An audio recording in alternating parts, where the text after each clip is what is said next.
It's about time to get started.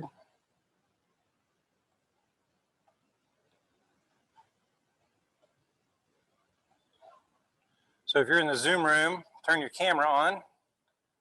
Give me a big smile. Thank you. Fantastic.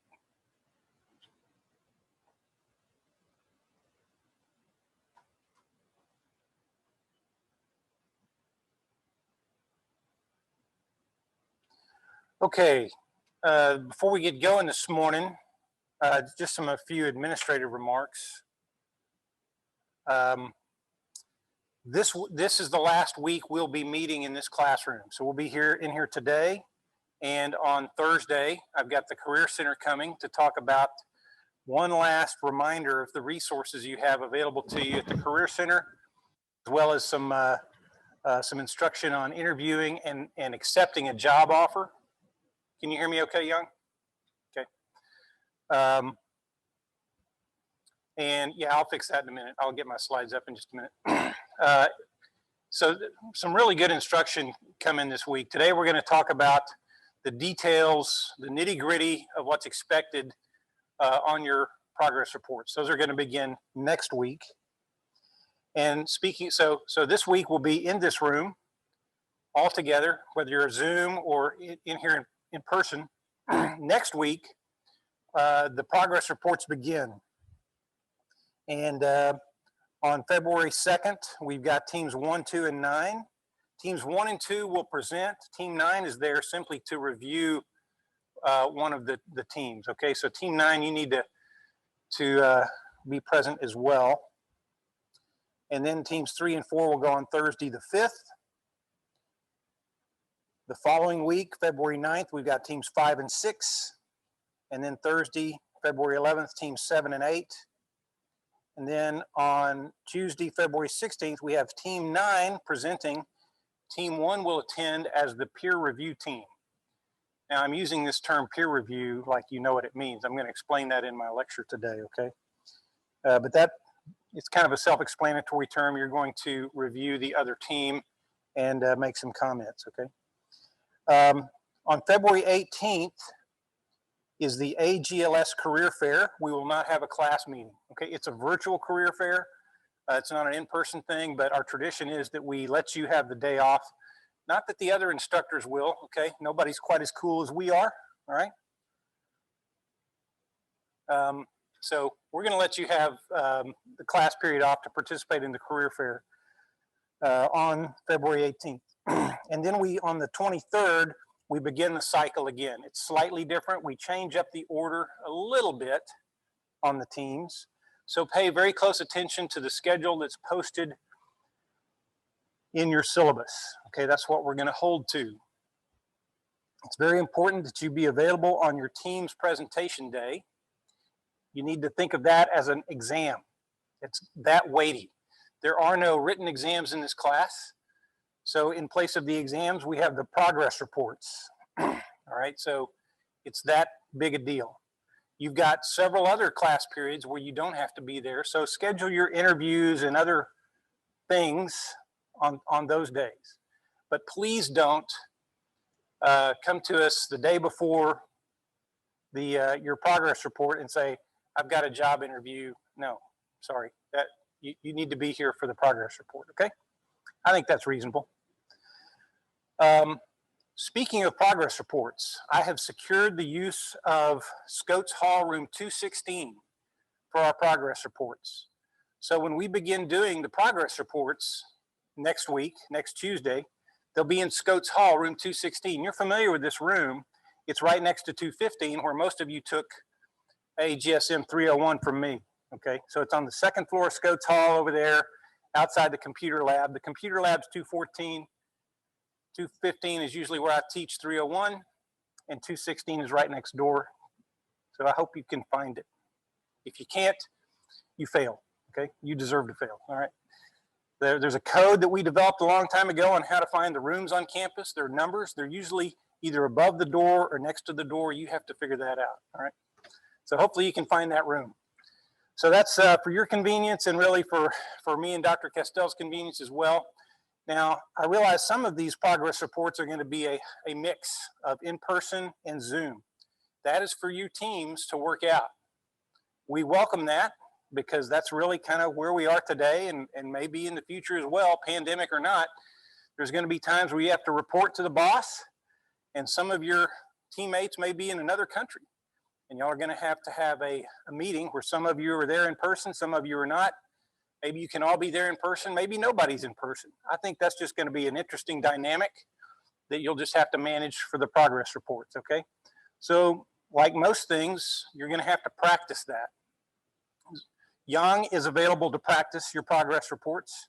You're required to have at least one practice progress report with Yang, basically one practice Zoom meeting with Yang. You may want to do it before your first progress report, right? So it's actually designed to be done before your final report, but Yang, it'd be okay if they did it early, right? Okay, so again, that's something for you to manage. All right, any questions about the schedule coming up this next week? The next few weeks, all right. So next week, next Tuesday, don't come to this room, come to AGLS 216 if you're scheduled to present. Otherwise, you can Zoom and you don't really care where we're meeting it, okay? When we do have our all class meetings, we will be back over here. That's going to be hard to keep up with. So it's important that you keep an eye on your email because either me or Yang will be sending an email reminding you, okay? We're in the middle of our progress reports. We have an all class meeting scheduled for March 13th. It's basically a mid-semester review for us to meet together, and I'm going to poke you in the eye. I mean, I'm going to compliment you about how well things are going, and if there's some corrections to be made on your progress reports, I'll make them then. Okay. So be aware of that. When we have our all-class meetings, we'll be back in this room. I'm not giving this room up. Okay, Dr. Castell. Good morning. How are you today? I'm doing well. Thank you. If you had anything to add before we begin our instruction. No, that was very helpful for me to know when are we meeting and where. So thank you. Great. This is Dr. Castell's first year to help with our capstone course. So she's kind of learning as we go, and yes. She brings a lot of experience and judgment to the table. So thank you. Making sure she doesn't get lost in the transition. Okay, so I think I'm sharing slides. Reed, can you see them? Give me a thumbs up. Cannot see my slides. Okay, let me try again. Ah, I see the problem. Here we go. Now, can you see them? Okay, you should see a slide that says progress report presentations and team peer evaluations. Cameron, give me a thumbs up if you can see those. Thank you. All right, so I've got a lot of slides this morning. You would expect that since we're talking about progress reports that are going to involve slides. So let me, there are actually 55 slides, and at the rate of 1 per minute, which is my general rule of thumb, I can just make it, okay? And we can still get out early. So let's see how efficiently and effectively I can get through these slides. Okay, here's what we're going to be looking at today. So you guys hang on tight. Some of these slides will blast through because you've seen some of them before. Some of them are new, and of course, it's all much more relevant now because the oral presentations are upon you. Okay, they begin next week.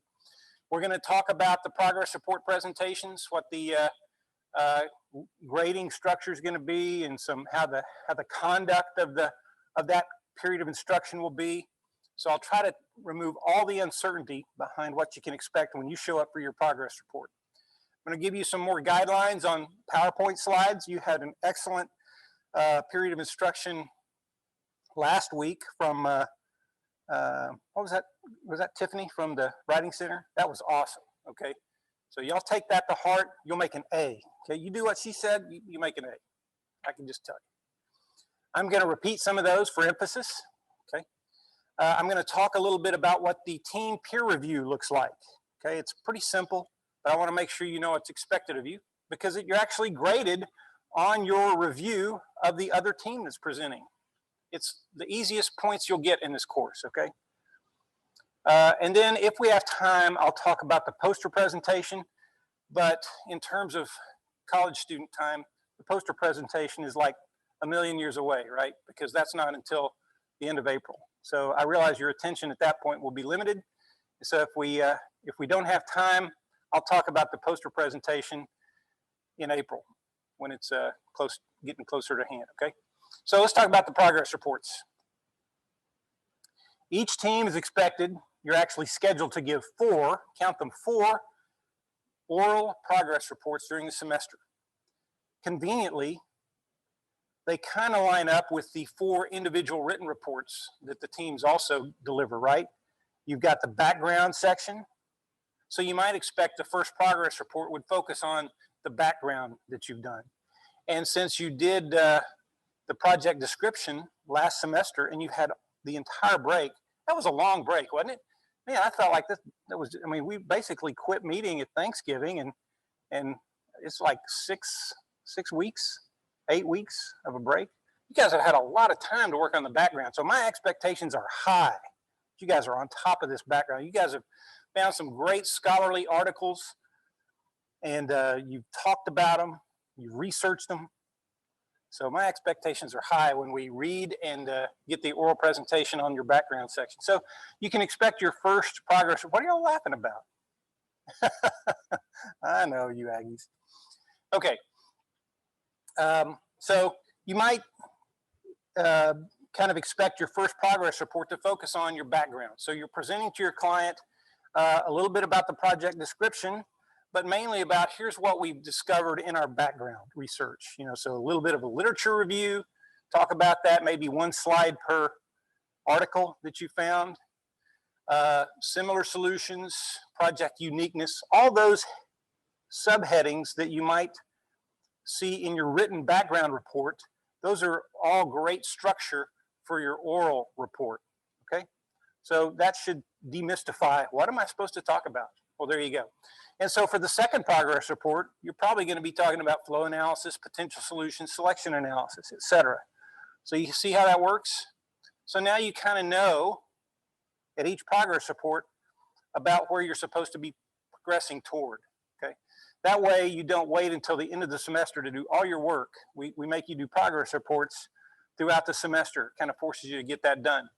By the way, that's a technique that I'll just hold out to you. When you are working with a team, maybe you're the boss and you've got some people working for you, you might want to have them periodically submit a written or oral progress report. And a progress report doesn't have to be formal like we're doing. It could simply be, hey, come into my office and tell me how the project is going, okay? If they know that's coming, they're more likely to get some work done on it instead of just waiting till the night before. Okay, so we're trying to defeat the Aggie tradition of waiting to the night before to do your project, okay? So that's what the progress reports look like. What should be in there? So that's kind of the general structure of what the 4 progress reports are gonna talk about. But more than that, you need to report on what you've accomplished so far. And then, so talk about what you've done already, talk about what you're working on now, and what you plan to do next. So that's a good format as well as you cover some of the things on the topic that you're covering. And of course, how is the project going in general? This is not the place to surprise your client that we've hit a roadblock, okay? So the progress report shouldn't include any surprises. It assumes that you are communicating with your client, and if there is a problem, you've been talking with him about it. And so the progress report would mainly be more like, okay, on this problem that we talked to you about last week, here's what we've done to try to overcome it, okay? Okay, in the conduct of the progress review, each one of them should look something like this. First of all, there's going to be some advance notice given, okay? Remember, so remember we talked last semester about business meetings and how they're scheduled in advance and you send out an agenda and all that stuff? That applies to these. This is a business meeting. It's a progress report. So the teams, that's you, are responsible for contacting your clients to let them know what the schedule is and when your next meeting is. So hopefully you've already done that because we gave you that information a week ago. So if you haven't contacted your client, and I realize some clients are not being very responsive, but you still need to send them an email, just assume they're reading it anyway. you can follow up with a phone call. Hey, did you get that schedule we sent you? Let them know what the dates and times of your progress report is and allow them to plan to be there, or at least to participate by Skype, Zoom, whatever, okay, or even conference call. There have been some cases where we've actually just recorded the progress report and emailed the recording to the client. So we can do that as well. We have lots of options these days with all this technology. Okay, there's an error. Let me see if I can fix that. We're not in 3.7. We're not going to be in 317 scopes. We're going to be in, let's see if I can get this to work. What room did I say? 216 scopes. Thank you. So I did that for emphasis so that you would know what room we're going to be meeting in. So you can expect if you're coming in person, we'll be in 216 scopes. There's like 35 seats in there. So there's plenty of room for us to not overdo the coronavirus capacity limits, okay? So what will happen is at 9:45, which is typically when class begins, that's when the first team will begin their progress report. That means if you show up at 9:45, you're going to be behind. So you're expected to get there, at least have one team member get there a few minutes early, work with Yang to get all the electrons set up, okay? If you've got a Zoom connection, which you probably will, okay, get your slides plugged in like I do. I know the instructors, we just kind of breeze in and we hit some buttons and it looks real easy. I guarantee you, you're going to stumble, okay? So get there plenty of time and get it all set up. And then the first team will kick off at 9:45. And so those 4 team members, if they're all present, they'll be up here like this. And the first member will introduce the team and talk a little bit. And you've got about 15 minutes, and everybody on the team needs to have about an equal share of that, okay? I realize there's going to be one team member who's kind of got the lead for that topic. That's okay. But try to delegate parts of the presentations to others, okay? Because everybody gets a grade. And if you have a team member who doesn't talk, it's hard for us to grade them. So the first team is going to do their progress report. Your guideline is to plan about 15 minutes of formal presentation. 15 minutes, it's about 15 slides maybe, okay? 10 to 12 minutes is okay. But what's going to happen is after 15 minutes, you're going to say, do you have any questions? Now, the other team in the room that's going to present later is the peer team. What they've been doing is they've been paying attention to your presentation, and they're going to ask you some questions, and they're going to make some comments, some constructive criticism, or maybe there's something that they didn't understand, or something like that. So the peer team is required to make their comments, and we'll talk more about that in a minute. So the peer team makes their comments, then the client makes his comments and questions, and then lastly, the instructors will make our comments and our feedback, okay? So that whole sequence is going to take about 30 minutes. 15 minutes of presentation, 15 minutes of comments and questions, okay? Where you will also be graded on your ability to handle those questions, okay? So we'll see how you are able to handle the questions, okay? If you're very combative, that's not a good grade, okay? If you're very gracious in the way you handle the question, oh, that's a good question, we didn't think about that, we'll get back to you. Or actually, he worked on that, so why don't you tell them what you know. And so this is just kind of a time for open and honest exchange of ideas, okay? So once the instructor feedback part has concluded, we'll take about a 2-minute break and swap teams. So the team that was presenting goes and sits down, they become the peer team, and then the other team that was the peer team, they come up and they get their presentation ready, okay? And we repeat that sequence with the other team doing the presentation. Everybody kind of understand what to expect during that time now? Okay. So that's what our progress reports generally look like. Most of the time, we're just going to have 2 teams there. Occasionally, we're going to have 3 teams there. So we'll have to compress that into about 25 minutes, and we can fit that into the time we have allowed, okay? Every team is required to do a peer review. Let's see, so that there are 4 grades for 4 peer reviews. Occasionally there's going to be 2 teams present while 1 team is presenting. We'll work that out on which peer review you do, okay? But as you can see, the peer review is pretty simple. You simply pay attention and ask questions. I'll talk more about that in a minute. So when you begin your progress report, after your introduction, restate the problem, okay? This is a good thing to do. Just 1 slide on restatement of the problem. You know, remind the instructors from, you know, and restate it for the purpose of the other team or for their benefit. And also for your client, so he wants to hear you say what the problem is. So there's a common understanding of what that is. A brief recollection of the history of the project, not so much of that in terms of, once you get to your 4th progress report, you don't need to go back and talk all the way about the background again, okay? Description of the section being discussed. This is the time for you to provide specifics. And when I say specifics, I'm talking about numbers, okay? Don't be vague. So there should be lots of numbers in your reports, particularly the further along we go. And provide some technical aspects of the project. Don't speak in generalities, okay? You'll conclude with an overall appraisal of the project, where you are to date, and identify the tasks that your team needs to do before the next progress report meeting, okay?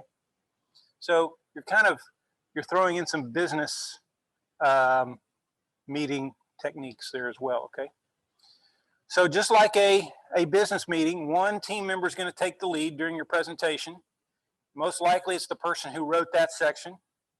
So I got team number 1 here, right? I got Damien and Robert, Caleb and Daniel. Who's taking the lead for the background section? Have y'all figured that out yet? Yeah. So Daniel, you're writing, you're kind of the lead writer for the background section.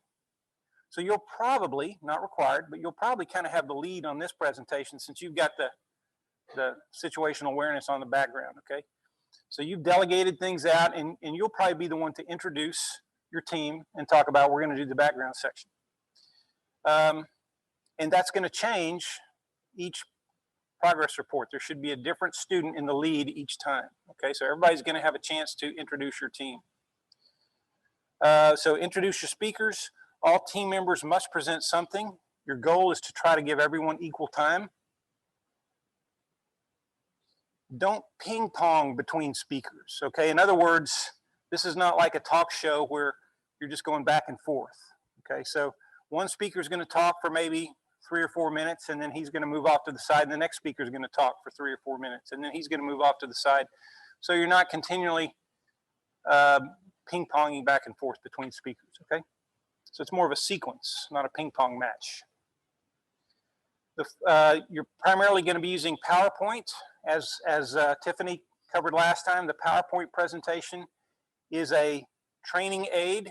It's a support tool. It is not the presentation. You are delivering the presentation. That's something, it's simply a tool to help the audience follow what you're saying, okay?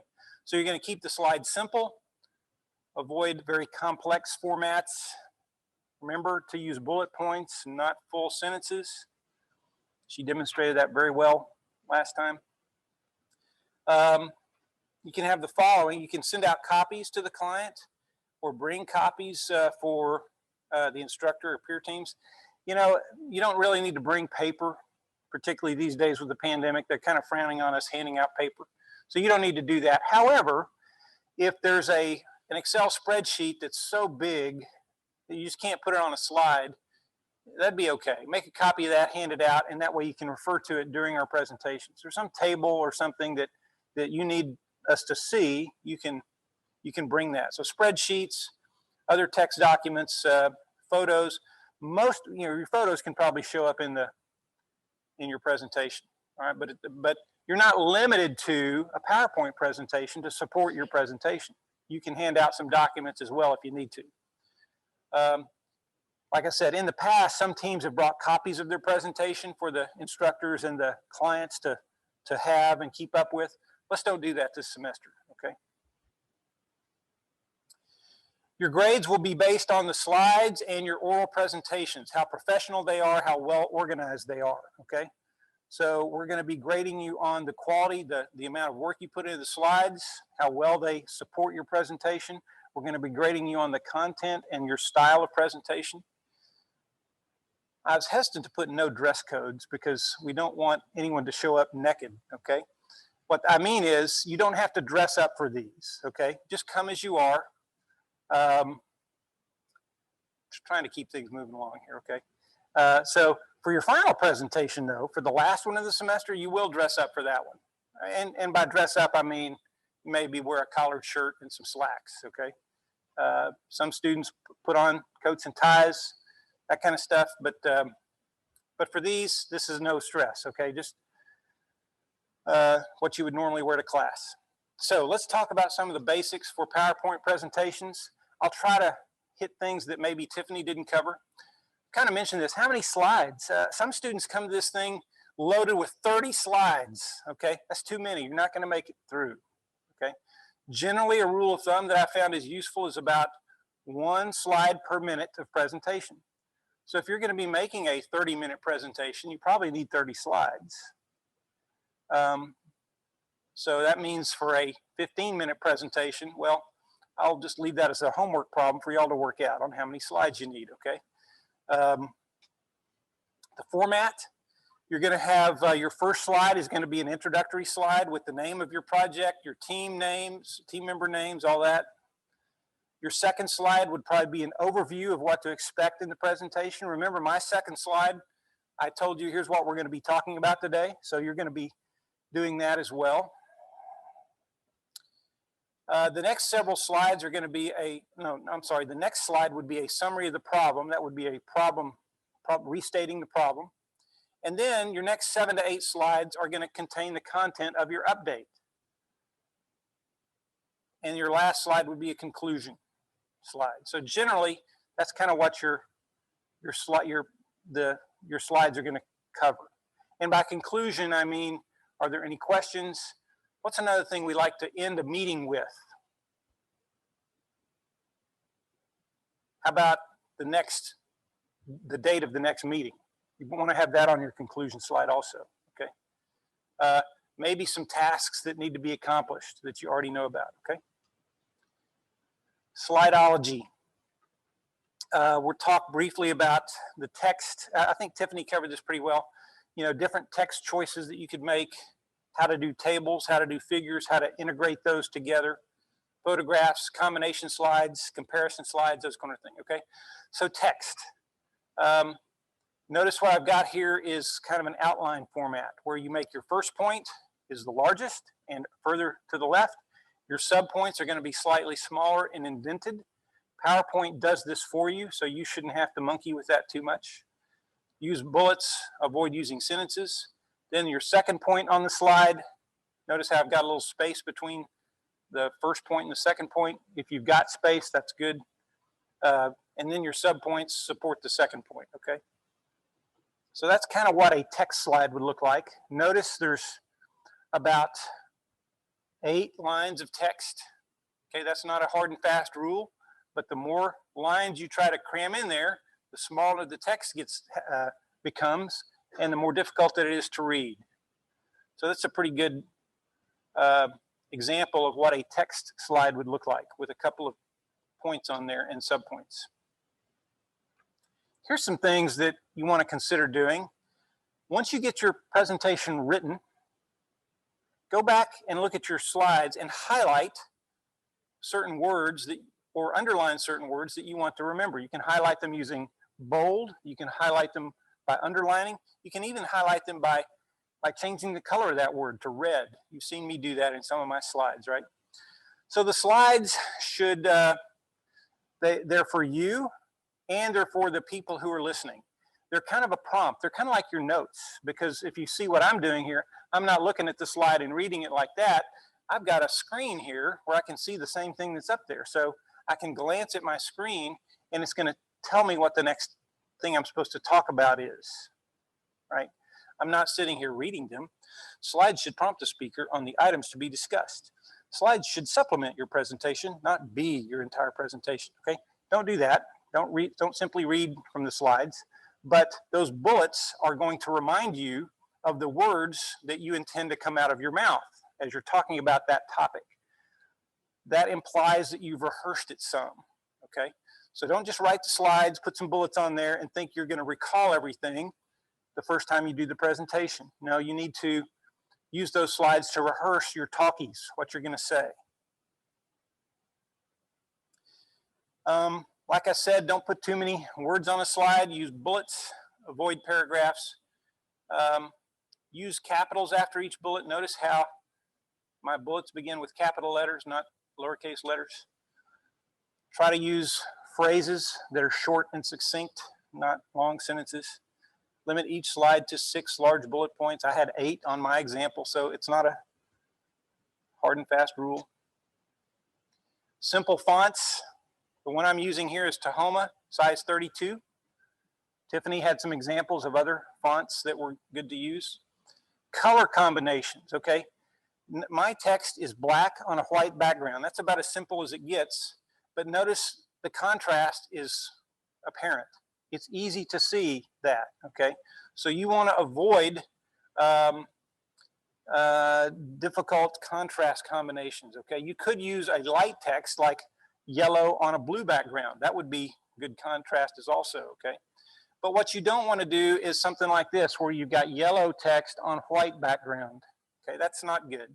Red on white works. Here I've got different colored text on a dark background. Notice the black, you can't even read that top bullet, can you? It's the same bullet from the previous slide, but you can't read it because black on blue is poor contrast. Yellow on blue works nice. White on blue, red on blue. Red on blue is a little busy. Okay, that's it kind of vibrates if you look at it too long. It's too much contrast. Okay. Let's talk about graphics. You don't want just words on all your slides. You want some tables and pictures also. But you can overdo it. So too many graphics can actually detract from your presentation. Sometimes you're going to copy a table out of a paper, and you're going to try to put it on your slide, and it's going to be blurry. It's not going to look good. So you may have to actually retype that table. You can do that and still cite the source, okay? When you're making a presentation, you want to use a pointer instead of pointing with your finger. What you see me do a lot is use this, okay? This is working for me as a pointer. I use this because the people on Zoom have a hard time seeing my slides. But if I was going to walk over here to my slides, I'd want some kind of pointer. I used to use a stick or something like that. But you don't ever want to touch the slides with your fingers, okay? You don't. These screens are expensive, and as you can see, what happens here is somebody gets a marker and they make a mark on there, and now the screen is ruined. So if you're going to actually be in an in-person presentation, you want to use some kind of pointer, like a professional pointer that you can get. Laser pointers work okay. The problem with laser pointers is they're hard for people to see sometimes, okay? And they become a distraction because people are continually to zip around with them, okay? So try to use a pointer. If you get into a job where you're making presentations a lot, you may want to invest in a nice laser pointer, okay? Now let's talk about putting graphics on a slide. Tiffany had some good examples of that last time. I'll try to show you some as well. Here what I've got is a slide that's got text. It's got a figure, which is a fancy word for saying picture, right? So a picture or a graph is a figure. And then I've got some tabular data, which we call a table, okay? So notice my, my picture has a citation down there below it. It's not a website. You're going to use ASABE citation style for telling us where you got that picture. It would probably be good to label that picture, but you know, there's really not an ASABE rule on that, that you don't, that, you know, like my table here doesn't have table 1, operational costs, okay? So there's no hard and fast rule on labeling your figures and your tables in a presentation. If you want to do that, that's fine, but you really don't have to. But you should put a citation when the source is something other than what you've come up with, okay? But notice the balance I've got there. I've tried not to make it too busy, okay? When you have a large table that you want to talk about in your presentation, and you may need to do this, it can be a problem, okay? So when you have a large table like this, that's a lot of information, and you're not going to talk about all of those numbers, right? So when you have a large table like that, you want to use some graphical techniques to highlight the specific numbers you want to talk about. Notice some of the numbers there are in red. Okay, so that's a way to highlight it. Okay, I could also put a PowerPoint box around a certain number. That way, as I'm talking about it, my fixed cost for the initial fixed cost was $3,719. I can throw that up there, and that immediately draws your attention to that. Okay, so that's a technique that you could use also. So you can box certain numbers on the table that you need to draw attention to during your presentation. So those are tables. So be careful with large tables, particularly if you're trying to mix them with text. You may want to just forget the text, put the table on there, make it as big as you can so it's easy to read. Okay. The nice thing about doing these digital presentations is you're not having to shell out money for paper. In the old days, we had to have these printed like on overhead projectors, and you had actual things that you'd have printed and it'd cost money. Hey, this is free. Slides are free. Just be careful not to make too many because you'll have too many in your presentation. Okay. Figures. You want to include figures in your presentation to help tell the story. Again, this is an aid to your presentation. It's going to add details beyond words. I mean, a picture paints 1,000 words, right? Hey, I just made that up. No, I've got to cite the source. I don't know where that came from. Somebody said it before me. But notice on this slide, my figure is kind of small. I mean, let me pick on Edward. Edward, you're sitting about halfway back. Can you read? Can you see what that figure is that I've got? It's kind of hard, isn't it? Okay, it's kind of hard to see that. So consider using the entire slide for your figure. Here I've got a diagram of a reverse osmosis system. Hey, let's just do it like that, okay? Now I can talk about that. I could walk over to it and show how the water flows through that, or I could use my training aid here to talk about how I've got these different filters and all that, okay? So figures are very useful for your presentation, but be careful that they're not too small to be difficult, okay? So special effects. Tiffany talked about that. You know, things like bouncing text and tinkling things, bells and whistles we call them. You don't need to worry about that, okay? They become distracting. They actually tell us that you've probably got too much time on your hands to noodle with your presentation to the point where you're going to put all that junk in there, okay? So just keep it simple. Transitions are good, but try not to make them too distracting unless you really got a purpose for it, okay?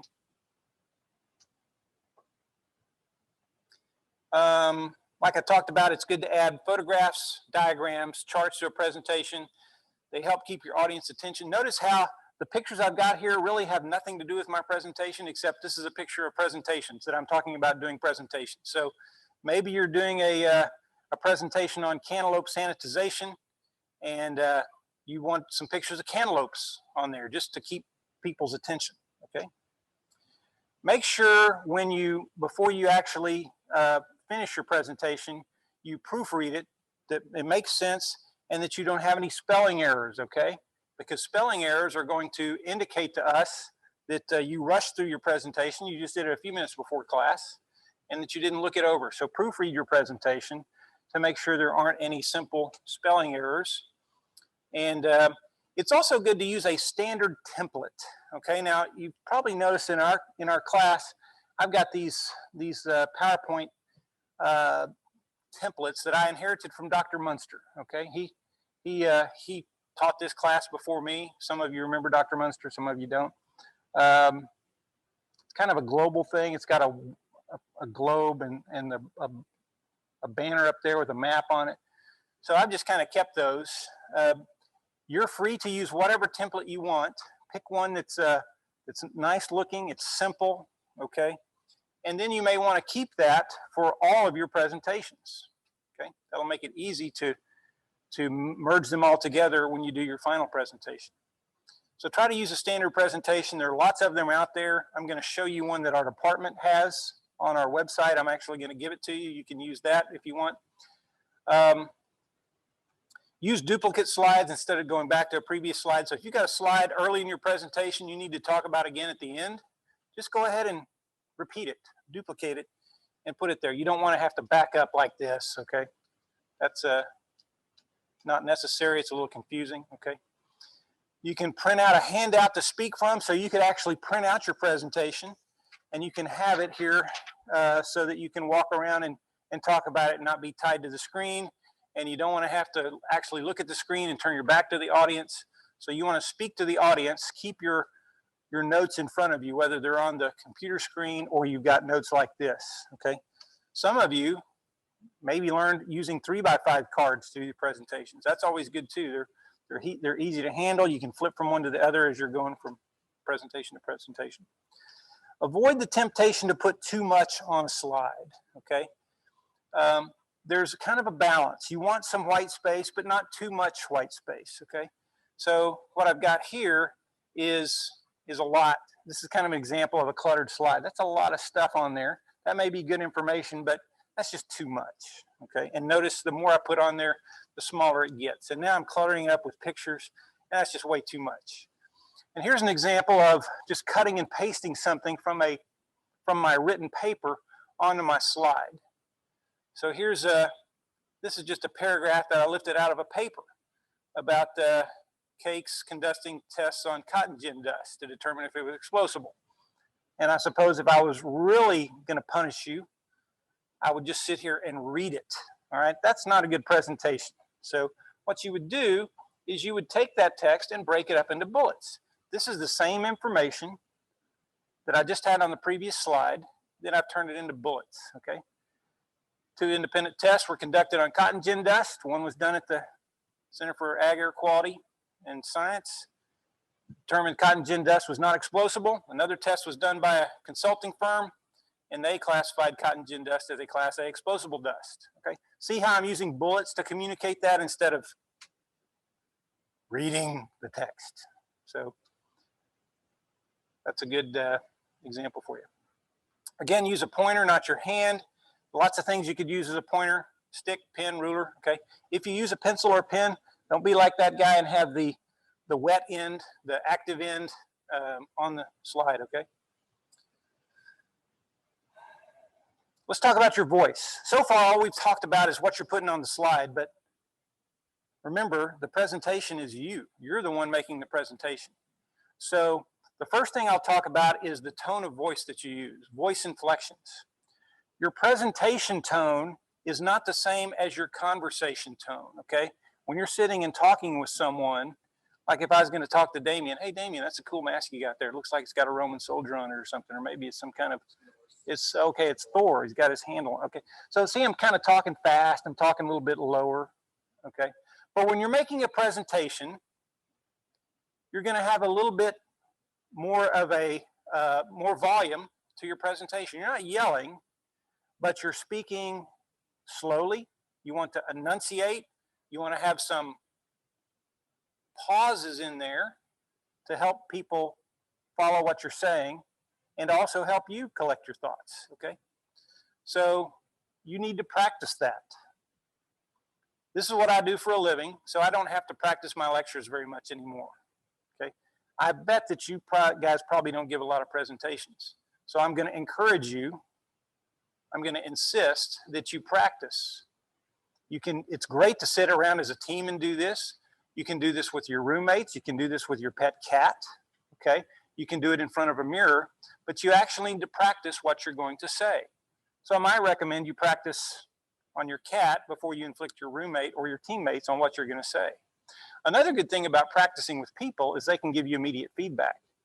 Hey, did you notice you're always playing with your keys when you do your presentation? You know, ooh, I didn't know that. Okay. I used to always play with my Aggie ring when I'd give a presentation. And so if I was giving an important presentation, I'd take the thing off and either leave it at home or just put it in my pocket. Somebody had to tell me that. I didn't realize that's what I was doing. Okay. So practice your presentation. It will be obvious to us when we're grading your presentation who practiced and who didn't. There's something that happens when you practice. There's some mental pathways that occur between the words in your brain and the tip of your tongue. So the more you rehearse what you're going to say, you don't have to write it down and memorize it. As a matter of fact, you don't want to do that. But at least take a look at your slide, your bullets, and think about what you're going to say, and then practice saying them. And the more times you do that, the better it will flow when you're experiencing stage fright and we're standing in front of, a bunch of my classmates, okay? So we'll see who takes that to heart. All right, that's enough about how to do presentations. Let's talk about something entirely different, and that's the people sitting in the back of the room, the other team who's evaluating the presentation. That's what we call your team peer evaluation, okay? This is real simple. Each team is going to have the other team do a peer review. Peer means someone, your classmates. The peer review team has got to attend the progress reports for the team they're reviewing. That's why you're scheduled at least in pairs. So you can expect that you're not just going to be sitting in the back doing nothing. You're actually going to be listening and paying attention to and evaluating the other team's presentation.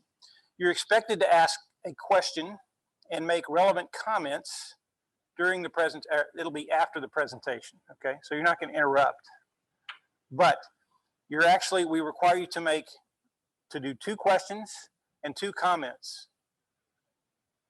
That's 4 things that you have to do. How many people are generally on a team? 4. So everybody could come up with 1, right? If you come up with 3 questions and 1 comment, that's okay. Or if it's 4 questions, that's okay too. But I'm trying to give you some structure so you're not sitting there going, I don't know what to say. All right, so now you know. The peer review team will also submit a written evaluation of the progress report and list questions and comments. Now, this peer review form is a 1-page document that is on eCampus. So you can download that and bring it to the presentation, and you simply fill that out. It's what did you like about the presentation? What could they do better? Okay, so fill that out. You get 50 points for doing that, times 4. I was about to tell Young to bring some blank copies to the presentation. I don't want you to bring blank copies, Young. Okay, if they forget to do it, they lose out. Okay, add to that. Put your mic on. Let's see if I can mute myself here. All right, can everybody hear me? All right, so this semester we are expecting some mix, somebody come in person and somebody do it online. And so the peer review form that everybody needs to turn in electronically, and only 1 submission per team is required. So one of you in the team, either you present it in person or in via Zoom. 1 person has to summarize the questions or comments during the peer review process and then turn it in on eCampus. So no copy paper is needed, and don't bring it to my desk, and I will not receive that. All right, thank you. Okay, thank you, Young. Let me summarize what he said. I'd forgotten that we're going to have a mixture of people who are in person and on Zoom, and it could be that the whole peer review team is watching by Zoom. So we're going to do this paperless. So you're going to have to submit the form just like you would a homework on eCampus. Print it off, write out your comments, and submit it to Young. During the presentation, whether you're here or on Zoom, you can still ask questions or make comments as a peer review team. Is that right? Okay, thank you. Any questions about the team peer evaluation, the peer review? Okay, it's pretty low threat.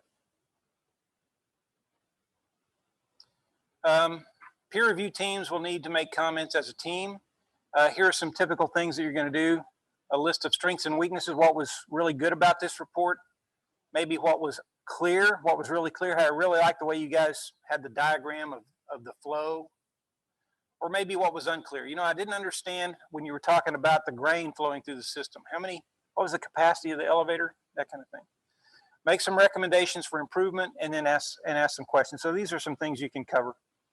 Try to keep it as constructive as possible. Remember, the team that you're reviewing is getting ready to review your presentation. So try not to, shoot them in the face, okay? So you're going to provide peer feedback after each oral presentation. Comments, recommendations, a couple of questions. And you're going to submit the peer review form to Young, and that will be what we use to grade, okay? And remember the golden rule. Anybody know what the golden rule is? Kind of falling on hard times. Do unto others as you would have them do unto you. So just remember that peer team is going to review you. You're also going to be doing a self-evaluation. This is fun. After the first progress report, Young is actually going to record these. He's going to put them on YouTube, right? There will be a link on eCampus. You'll know how to get there. You're required to review your presentation, watch it, and you have to fill out a self-critique, self-evaluation, okay? You need to do that before your second oral report. So you're going to find that form on eCampus. You're going to watch your presentation. You're going to answer the questions on the self-critique, and you're going to submit that back to Young on eCampus. That sound good? And then make improvements based on your own self-critique. We do this because for most students, you are your harshest critic. So by watching yourself do your presentation, you'll point out things that we've even forgot to mention, okay? I'm going to ask you before the second presentation, I'll ask you, so Damien, what did you learn about yourself watching your doing your self-critique? Or I'll ask Michelle, so what improvements are you going to make based on your self-critique? Okay, so come prepared to answer those questions. I'm going to put you on the spot before you begin your presentation. Let me show you what a sample progress report looks like. So far, I've talked about how to do them and what's good and what's bad. Here is our department template. You're welcome to use this, okay? This PowerPoint presentation is on our eCampus page, so you can just grab these slides right here and put your own name on them, okay? So this is a title slide. I took off the team member names, but they would go there at the bottom. Project description. This slide really kind of, maybe I skipped the overview of the presentation, but this is actually a team report that I'm using. Okay, it's not perfect, but this is one that another team used. So they start off with a restatement of the project. Notice how they did a combination of text and a figure. Here's a project overview, talking a little bit about their project. Here they talked about some constraints. Here they repeated their deliverables. And then they began talking about potential markets. Okay, I'm not really sure what the format is here, but this is something they wanted to talk about, or their client wanted them to talk about. Regulating bodies, this would be, in your background report, we were talking about regulations and standards. Here they talked a little about ERCOT and the importance of that would be to their project. Then they talked about a literature review. Now notice what they're doing here. Here this slide is talking about the report on existing and potential electrical system constraints and needs. And so they talked about that using this slide. It would be good to have one slide for each article that you're going to talk about in your literature review. Here, I think they just kind of combined it into one. So I would have improved on that a little bit. They got critiqued a little bit on the caption for their slide or for their picture there. They just threw a website in there. Not a good form. And then they're kind of ending the the presentation with here's what we're going to work on next, look at potential partners, tackling the energy storage challenge. And then they showed a Gantt chart about where they are. Okay, notice they used a color code to kind of show where they are in the project. That's okay, not required. Okay, I'm not recommending this content. I'm recommending, you know, just showing you how they put their slides on this template. Okay, and then as the presentation wound down to the end, here's what's happening next. Notice the next progress report, they put the date on there. And then the last slide there is questions. Okay, so that was a very short, abbreviated progress report. Basically just kind of a sample of what you might use. What I like about this is it's got a really cool ag systems management thing up in the top, but really use whatever you want to, okay? Okay, now we'll talk about the final presentation, and I'm kind of winding my presentation down as well. The last week of April, you're going to schedule and give your final presentation to your client. Now, this is going to be a bit of a challenge because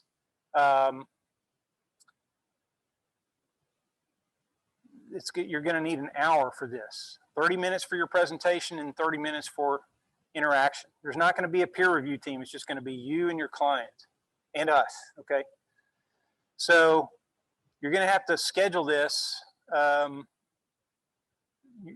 in advance, okay? If you wait till the week before, everybody's going to be busy. So Yang will help you in the scheduling of this because you've also scheduled it with respect to me and Dr. Castell's schedule as well. So this may need to be one afternoon when everybody's not busy. But if you wait till the last day of the week to do it, there's not going to be enough time to get everybody done.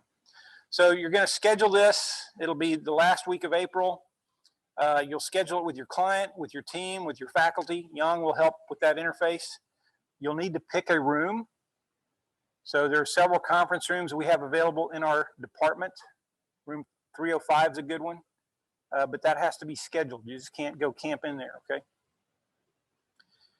This is the presentation where you're going to want to dress it up a little bit, dress professionally. Plan about 30 minutes for your presentation. That means about 30 slides, perhaps. You're going to be focusing more on the solution. You're not going to go recount your flow analysis, maybe a little bit of that, but the emphasis is going to be on the solution itself, okay? And the risk analysis, implementation, economic analysis, that kind of stuff. So you're going to present the project and your solution to the client. That's going to take about 30 minutes and then allow about 30 minutes for questions and discussion. It's usually a pretty good time, okay?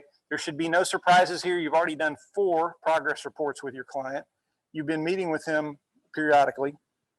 So this is just the formal conclusion of the whole project, okay? This is a graded event. We'll actually grade this, and there's no peer team there.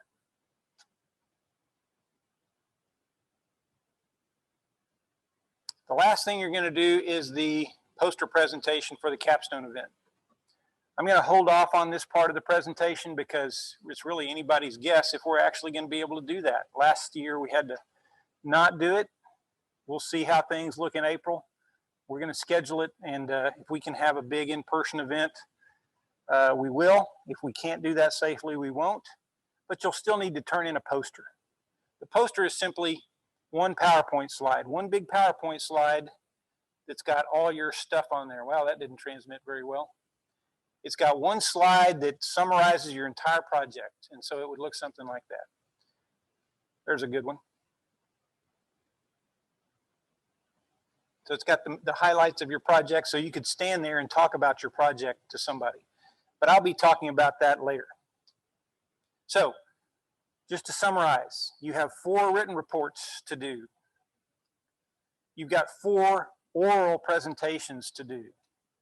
You've got 4 peer review forms to do, but you're going to be doing them during the other team's progress report, okay? So there's really there's no out-of-class work to do on that except turning it in. There's 2 faculty advisor meetings, and remember, next class period is the deadline for turning in your faculty advisor selections, okay?